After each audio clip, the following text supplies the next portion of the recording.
the cemetery started in about 1896. This plot belongs to Mariah Carey. Oh, I charge a lot. If you lived in New York City, you weren't able to bury pets. Sirius lost his life at the towers on 9/11. These dogs were very heroic. They helped save a lot of lives. Several monkeys, rabbits, iguanas. And this is a lion cub buried here by a princess. The Harlem tiger. He was in the housing projects in Harlem until he bit the owner. Alligator crocodile. 700 or 800 human cremains that are buried here. Jewish section and Catholic section. Everybody's mixed in together, and that's really the way life should be. Everybody living harmoniously together.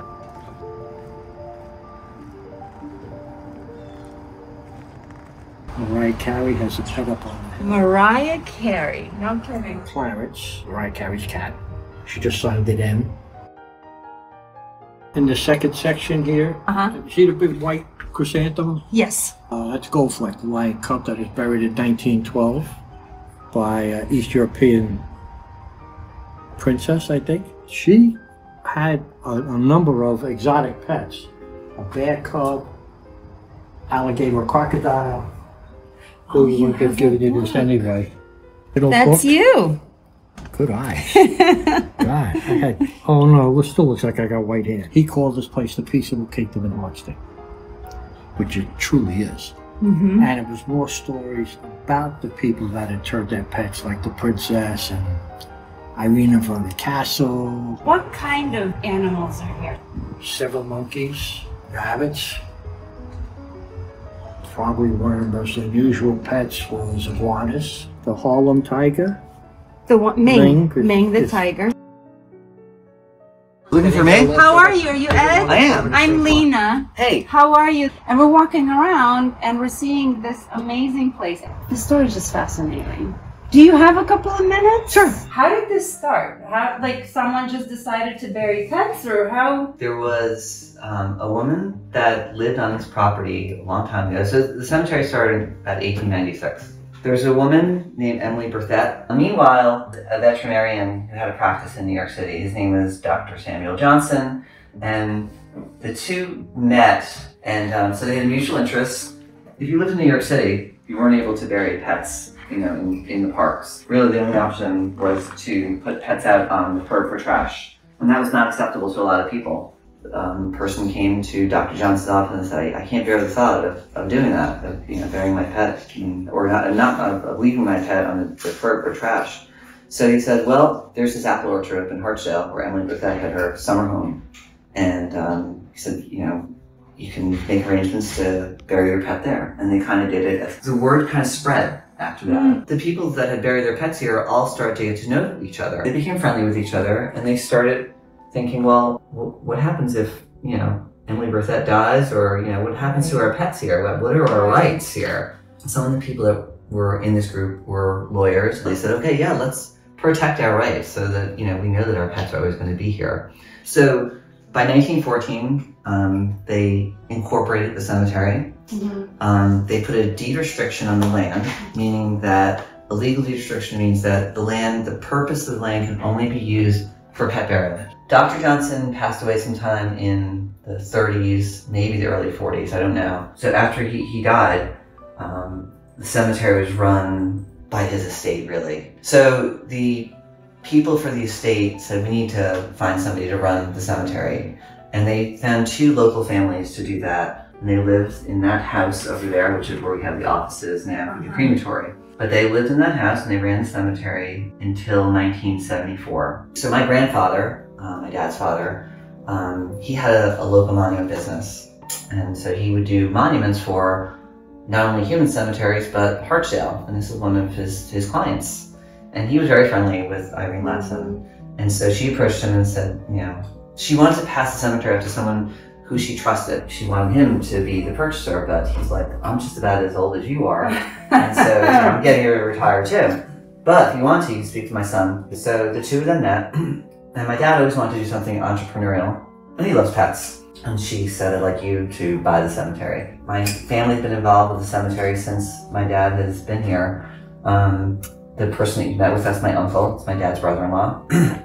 My grandmother worked here from day one. Really? It's also business now. From my brother, Brian, he was living here. He worked with me. My sister-in-law, Saskia, works here. Trevor, who's the foreman of the cemetery, has been here since 1976, and his son now works here. Yeah, and it's a special place for my family.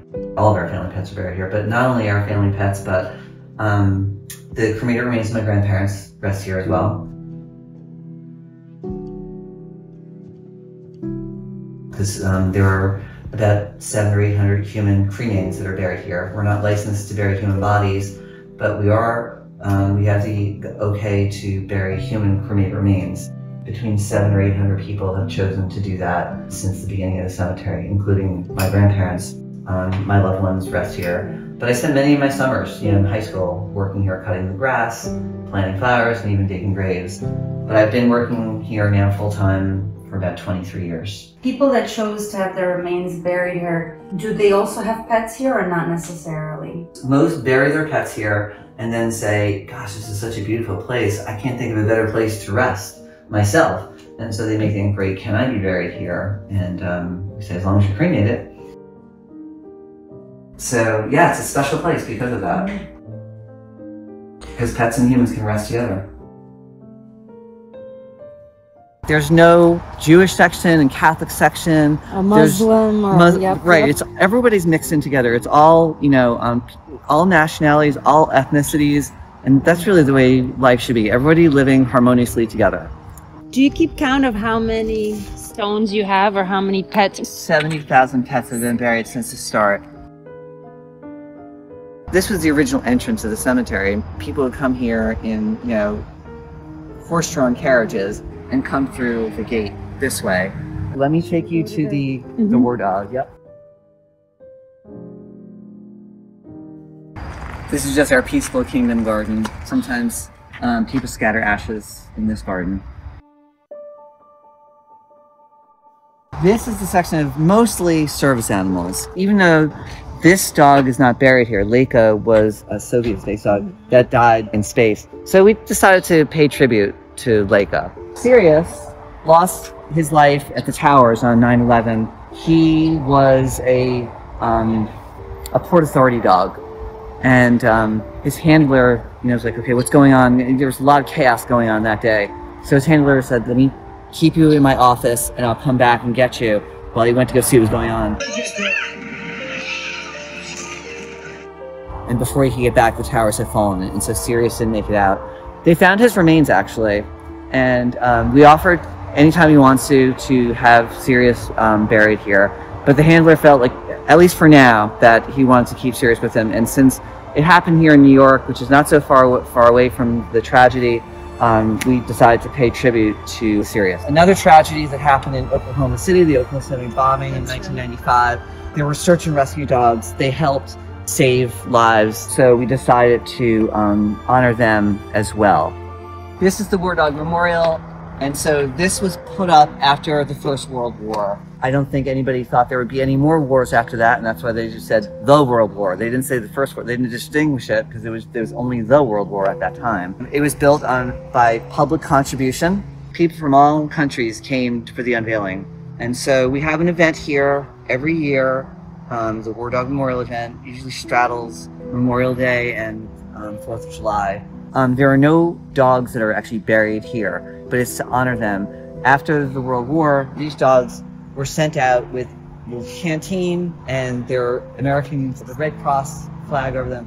So what they would do is they would be sent out to where the trenches were to see if there were soldiers that were injured or still alive, and they drop a can. They take the helmet and put it there to signal to the other soldiers that there was somebody that was alive, and so they could come save them. These dogs were very heroic. They helped save a lot of lives. All military dogs were just left in the country because they were considered equipment. So the handlers were unable to bring the dogs back to the United States with them. So they said, this has to end. So Robbie was one of the dogs that was inspiration for that, and Robbie was the first dog that was brought back for the retirement. It's a retirement law. So handlers can, when they're at war in a foreign country, they can bring their dogs back to the United States and live the rest of their lives with them. So that was an important law that was passed. These are seeing my dogs. This is for research animals and farm animals that are not mourned. So this is like a little tribute to those pets. Are you familiar with Ming? There's a ton of information about Ming on the internet about, you know, how he was in the housing projects in Harlem and lived there, and then until he bit the owner, and then the owner went to the hospital and told the hospital that he was bitten by a pit bull, and they said, that's not possible. And so they sent the police there. They realized it was actually a full-grown tiger, and they, you know, had SWAT teams like rappelling down the side of the building. They shot him with a dart gun tranquilizer, and they removed him from the apartment and then placed him in an animal sanctuary in Ohio, where he lived the rest of his life. And then a plot holder knew about the story and just felt very strongly that when the time came that Ming passed away, that he should be resting here. The original plan was to do a formal burial, but the logistics of trying to get an 800-pound Bengal tiger from Ohio to here, and then finding a casket to fit him in and everything. So he was cremated and buried there. That's an incredible story.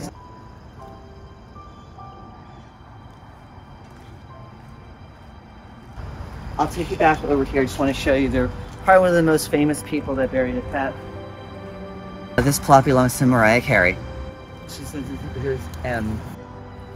And this is a lion cub that was buried here in 1912 by a princess. The lion stayed in the Plaza Hotel with her, and then passed away and was buried here. A mausoleum that was built in like 1912, and there's, I think, 3 or 4 pets that are buried. Oh, I know, I was going to show you the oldest.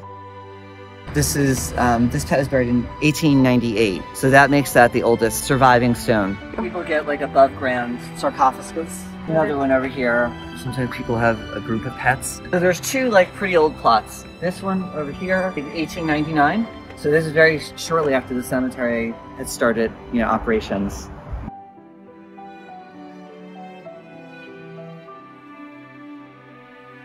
In Italy. Oh, this one's from Rome.